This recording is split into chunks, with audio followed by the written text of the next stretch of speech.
Carta de Paulo aos Efésios, capítulo 3, somente os versículos 10 e 11. Diz assim o texto bíblico: e assim, para que agora, pela igreja, a multiforme sabedoria de Deus se torne conhecida dos principados e das potestades nas regiões celestiais, segundo o eterno propósito que Deus estabeleceu em Cristo Jesus, nosso Senhor.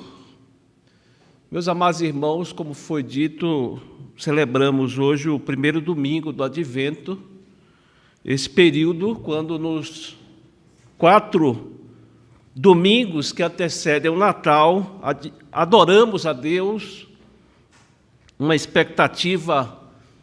vivemos uma expectativa, um clima de lembrança cristã, até o dia quando celebramos o nascimento do nosso Salvador, celebramos o Natal de Jesus Cristo. E o texto que lemos mostra que essa expectativa, ela é relevante, ela é importante, tem um motivo coerente para que nós adoremos a Deus, vivamos essa expectativa. Esse período do Advento é importante para que nós vejamos a importância do Natal, celebremos o nascimento de Jesus Cristo. E afirmo isso, irmãos, por causa dessas declarações profundas, duas expressões que nós vemos nesses 2 versículos, uma no versículo 10, outra no versículo 11, que demandam a nossa reflexão, a nossa atenção. Vejam aí, versículo 10, a multiforme sabedoria de Deus, e no versículo 11, o eterno propósito que Deus estabeleceu em Cristo Jesus. Meus amados irmãos, no começo do capítulo 3, desse capítulo que estamos considerando, vemos o apóstolo Paulo fazendo uma digressão, ele vai fazendo uma lembrança, ele vai trazendo à mente aquilo que ele vinha considerando. Vejam que no versículo 1, ele cita o seu próprio nome: por esta causa, eu, Paulo, e vem à sua memória tudo aquilo que ele vinha tratando nessa carta aos Efésios, especialmente acerca desse grande mistério de Deus, através do qual gentios e judeus foram reconciliados com Deus por meio de Jesus Cristo e foram feitos um só corpo, uma só família em Cristo Jesus. É ainda nessa grande digressão que ele faz, que é concluída no versículo 13, que Paulo menciona esses 2 versículos, 10 e 11. E o que esses 2 versículos nos ensinam, irmãos? Eu penso que podemos afirmar que esses 2 versículos, em primeiro lugar, nos revela que Deus tem um propósito eterno. Isso nós vemos no versículo 11. Deus tem um plano, Deus tem um propósito, e esse propósito, ele é eterno, é estabelecido e realizado em Jesus Cristo desde os tempos eternos.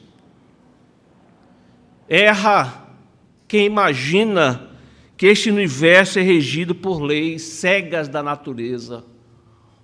Erra quem pensa que todas as coisas acontecem por acaso, que as coisas vão acontecendo, vão girando, vão se tornando novidades a partir do seu próprio movimento.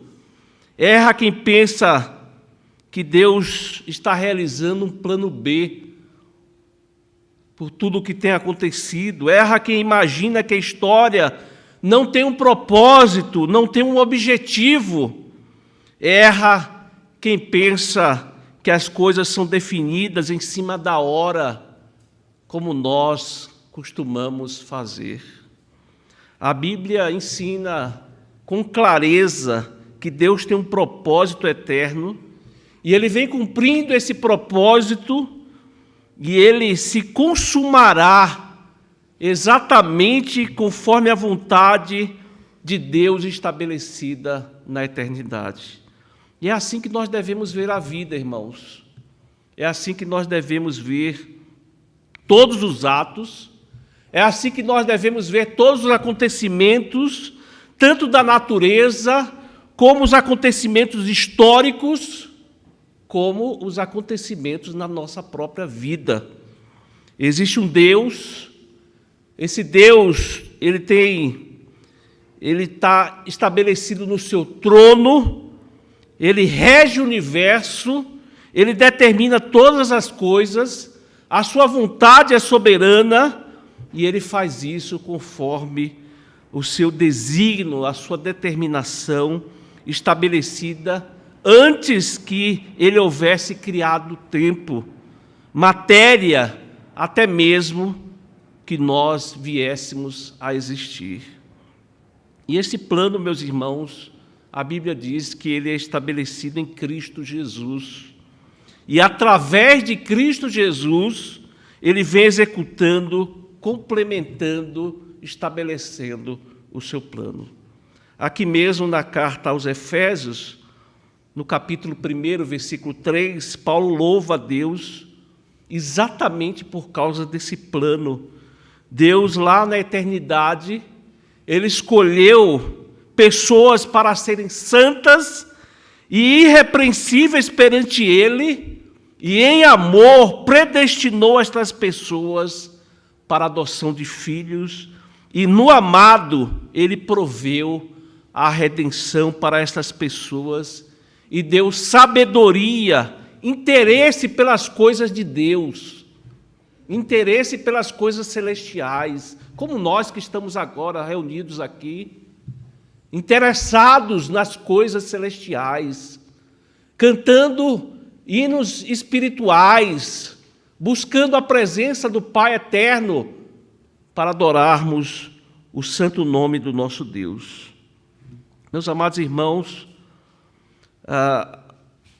assim como Deus levou adiante a sua determinação de criar, porque o pecado do homem não iria frustrar seu propósito eterno, e mesmo com aqueles acontecimentos relacionados à queda, ainda assim Deus, na sua vontade eterna, através de tudo isso, manifestar a sua honra, a sua glória, a sua santidade, a sua misericórdia e a sua justiça, especialmente, meus amados irmãos, através da obra da redenção, através da obra da redenção. Essa é a primeira lição que os versículos nos mostram, e esse texto nos ensina ainda outra verdade. Para a realização desse propósito, irmãos, para a realização desse plano eterno, a Igreja de Cristo tem um papel fundamental, da maior importância. Esse propósito eterno de Deus inclui a sua igreja, da qual nós fazemos parte. Vejam no versículo 10. E isso para que agora, pela igreja, vejam o que esses versículos nos dizem. Eu sei que não estou aqui considerando os versículos na ordem que estão, pois penso que poderemos entender melhor da forma como estou fazendo aqui, mas marquem aí, irmãos, fixem isso. Deus tem um propósito, Deus tem um plano eterno, como lemos no versículo 11. E nós vemos que neste propósito de Deus, a igreja está incluída. Ela tem um papel primordial, a igreja tem um papel preponderante. Quando nós observamos aqui no capítulo 1 dessa carta aos Efésios, nós verificamos no versículo 10 que é propósito de Deus restaurar todo mundo caído.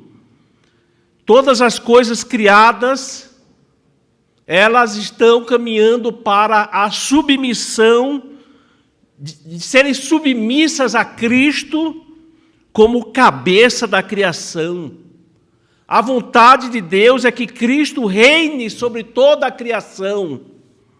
Mas a queda, nós sabemos, ocasionou rebeldia na criação. A própria natureza suporta angústias e geme por causa do pecado, porque o homem se rebelou contra Deus, mas todas as coisas serão novamente levadas cativas à obediência de Deus. Este universo será restaurado. Nós aguardamos novos céus e nova terra, onde habita a justiça, e todo joelho se dobrará diante do senhorio de Jesus, por bem ou por mal. E, meus irmãos, pasmem, que maravilha! Que maravilha, irmãos! A igreja é o instrumento, é o meio através do qual tudo isso é realizado. A igreja, tanto na antiga dispensação, e especialmente na nova dispensação, é o instrumento através do qual, da maneira mais excelente, a honra e a glória de Deus são e serão exaltadas através da igreja. Para João Calvino, irmãos, a restauração inaugurada por Cristo, que atinge não apenas o indivíduo, mas todo o universo, ocorre inicialmente no seio da igreja. Ocorre inicialmente no seio da igreja.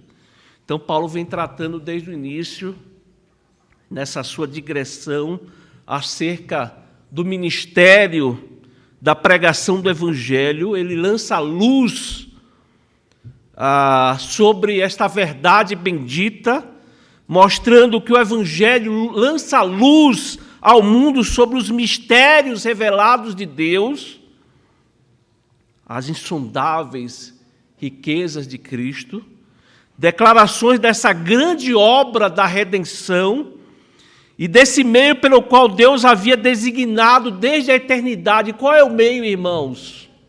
A igreja. A igreja é o meio pelo qual a multiforme sabedoria de Deus é declarada, é anunciada, é através da igreja. Ele é o meio através do qual essas verdades maravilhosas são anunciadas. Meus irmãos, prestem bem atenção. Se nós quisermos ver Deus agindo na história, olhemos para a igreja de Cristo. Olhemos para a igreja de Cristo, tanto na antiga como na nova dispensação. Assim como jamais poderemos entender a ordem do sistema solar, se não entendermos que o Sol está no centro desse sistema, a beleza de ver os planetas girando em torno do Sol, nós não poderemos ver propósito no universo, na história, propósito na nossa própria vida, irmãos, a não ser como pano de fundo a igreja de Cristo. A resposta para o universo, irmãos, para o mundo, para a história, está na igreja de Cristo Jesus. Quando nós lemos na história aqueles impérios que se levantaram e caíram, o Império Romano, o Império Egípcio, todos esses impérios que se levantaram e caíram, tudo ocorria debaixo da vontade de Deus, de acordo com os planos para a sua igreja. De acordo com os planos para a sua igreja. Quando nós lemos no Antigo Testamento, aquele povo judeu, igreja de Deus na antiga dispensação, para lá e para cá, conquistado, livrado em vários momentos de situações terríveis, muitas vezes em pequenos pedaços de terra, muitas vezes conquistando grandes pedaços de terra, como no reinado de Davi.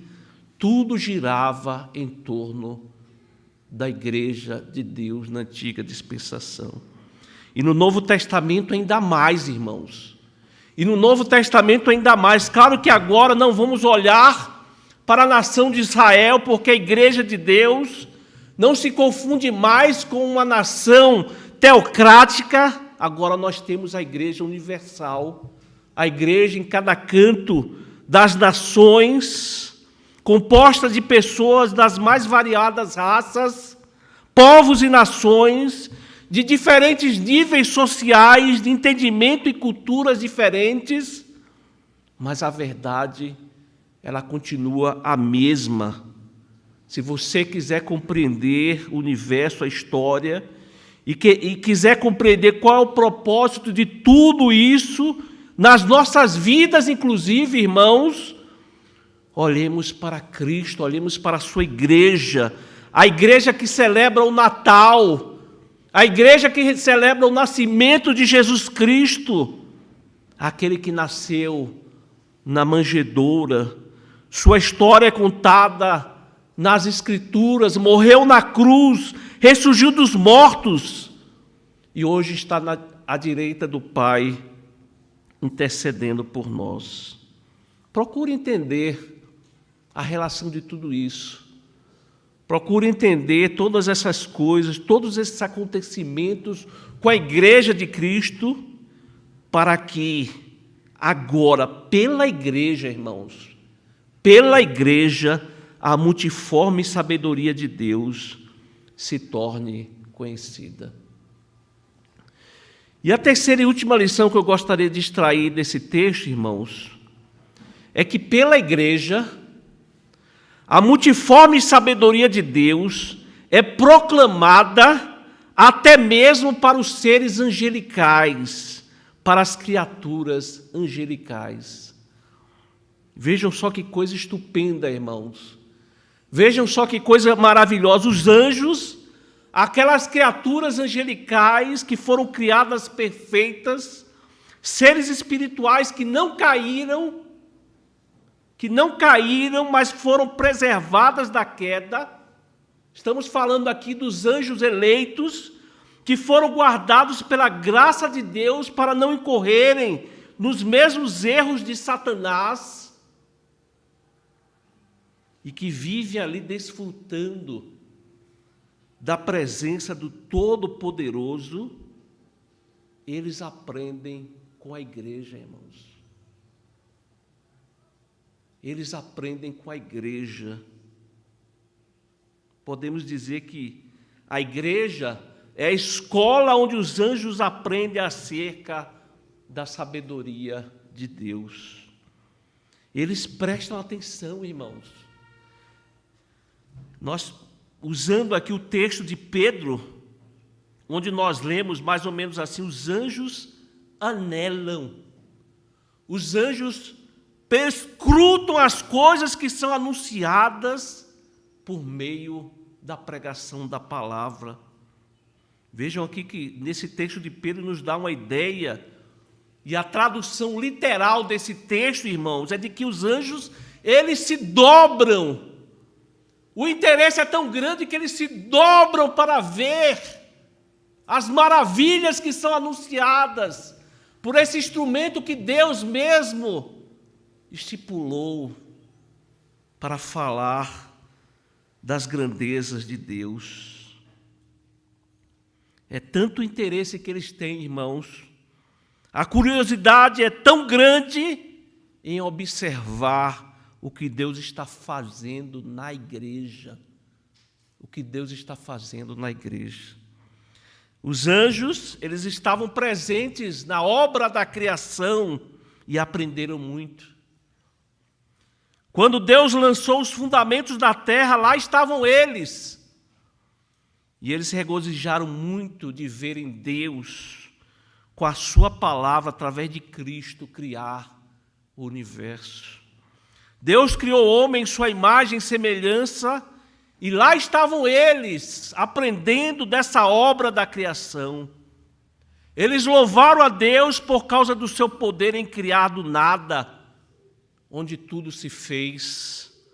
No decurso da história, os anjos vinham aprendendo acerca dos atributos de Deus, da obra da providência, como Deus dirige todas as coisas do universo, como Ele exalta rei e derruba rei, como Ele faz se levantar um império para punir a sua igreja. Sim, irmãos, quantas e quantas vezes Deus levantou impérios para punir, para disciplinar a sua igreja, ou então para libertar a sua igreja da opressão. Os anjos, eles estavam presentes no Natal de Jesus. Lucas 2, 13 e 14 diz: e de repente apareceu com o anjo uma multidão do exército celestial, louvando a Deus e dizendo: glória a Deus nas maiores alturas, e paz na terra entre os homens a quem Ele quer bem. Os anjos viram e contemplaram tudo isso, irmãos, aprendendo dos atributos, aprendendo do poder de Deus, conhecendo o seu propósito de criar todas as coisas para louvor e glória do seu nome. Eles aprendem observando o que Deus vem fazendo com este organismo vivo, que é a igreja. E eles ficam maravilhados, irmãos, porque a igreja é a escola através da qual os anjos aprendem acerca da sabedoria de Deus, para que agora, pela igreja, a multiforme sabedoria de Deus se torne conhecida dos principados e das potestades nas regiões celestiais. Irmãos, que os anjos se interessam pela igreja, nós não temos dúvida nenhuma sobre isso. Nós temos, além do texto do apóstolo Pedro, que eu mencionei, temos os evangelhos. Em Lucas 15, onde é dito que quando uma pessoa se converte, lá nas regiões celestiais é dia de festa. É dia de festa. Digo a vocês que assim haverá mais alegria no céu por um pecador que se arrepende do que por 99 justos que não necessitam de arrependimento. Observe aqui, irmãos, como é claro no versículo 10 do capítulo 15 de Lucas: eu afirmo a vocês que a mesma alegria existe diante dos anjos de Deus, por um pecador que se arrepende. Eles exultam, irmãos, eles se alegram com isso, eles estão interessados no que Deus vem fazendo através da instrumentalidade da sua igreja. Por mais magnífica que seja a obra da criação, com todas essas criaturas, por mais extraordinária que seja a obra da providência, através da qual Deus regula e mantém e faz com que todas as coisas criadas andem de conformidade com a sua vontade. Essas coisas, irmãos, não se comparam com a obra de Deus na redenção. A obra de Deus na redenção, através da qual Ele vem tirando pessoas das garras de Satanás, transformando corações, transformando pessoas, fazendo essas pessoas nascerem de novo, e unindo essas pessoas neste organismo vivo que é a igreja, fazendo de nós filhos de Deus, família do Deus Altíssimo. E isso tudo, meus amados irmãos, está sendo feito por meio da igreja. E cada vez que um pecador se converte, os anjos se alegram, vendo o cumprimento dessa grande obra de redenção, desse propósito eterno de Deus, daquilo que Deus vem fazendo através da sua igreja. Essas lições, meus amados irmãos, elas são ensinadas aqui nesse texto. Que sabedoria profunda, não é mesmo, irmãos? Que sabedoria profunda, variada, multiforme é esta de Deus, que através desse meio, através da igreja que celebra o Natal de Jesus, que celebra a encarnação do Verbo, que através do seu ministério e da sua morte, da morte de Cristo Jesus, nós somos feitos novas criaturas e somos inseridos neste organismo vivo que é a igreja do Senhor. Deus, ele vem consumando seu plano eterno de redimir cosmos, de redimir o cosmo, reconduzir todas as coisas à obediência de Cristo Jesus, para que toda a honra, toda a glória, todo o louvor sejam dados a Jesus Cristo, nosso amado Salvador. É por isso que nós vemos no último livro da Bíblia, Apocalipse 5, capítulo conhecido, por causa de todos aqueles cânticos, louvores, adoração a Deus, nós encontramos nos versículos 11 e 12. Vi e ouvi uma voz de muitos anjos ao redor do trono, dos seres viventes e dos anciãos, cujo número era de milhões e milhares de milhares, proclamando em alta voz: digno é o Cordeiro que foi morto de receber o poder, e riqueza e sabedoria, e força e honra e glória e louvor. É assim a nossa vida, irmãos. É louvando a Deus, a importância de estarmos juntos aqui, de vivermos essa expectativa, de termos esses momentos litúrgicos na igreja, de adorarmos a Deus, de fazermos parte da igreja de Cristo Jesus. Meus amados irmãos, há uma expectativa muito latente, viva, na vida dos verdadeiros crentes. Uma viva esperança que é agora a expectativa da volta de Cristo. Esta agora é a nossa grande expectativa. Em muitas igrejas não se prega mais isso, não é isso? Não é verdade, irmãos? Qual foi a última vez que você ouviu falar sobre a volta de Cristo? Não é muito falado sobre isso.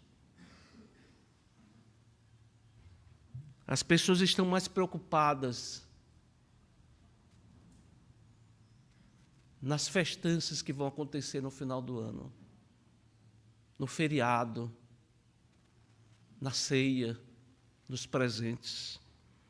As pessoas estão mais preocupadas em juntar tesouros nesta terra, promover campanhas místicas dentro das igrejas, de pregar um evangelho antropocêntrico, ao invés de se preocuparem com o que realmente importa, a volta de Cristo Jesus. Esse será, meus amados irmãos, um dia maravilhoso e igualmente terrível, pois Jesus se revelará de maneira que todo olho verá, levando a sua igreja para a casa do Pai, como diz lá na primeira carta de Paulo aos Tessalonicenses, capítulo 4. Mas será também um dia terrível, pois dois estarão em um campo, um será deixado e outro será levado. Dois estarão em uma cama, um será deixado e outro será levado. Nós não sabemos o dia e a hora, e não sabemos se a vinda de Cristo ocorrerá imediatamente após a evangelização de todo mundo, ou depois de algum tempo. Sabemos, porém, irmãos, que Ele voltará. Cristo voltará. E quando Jesus voltar, haverá completa restauração. Mas somente para aqueles que seguiram os passos do Senhor Jesus e se tornaram coadjuvantes, participantes ativos desse plano eterno de Deus de redenção em Cristo Jesus.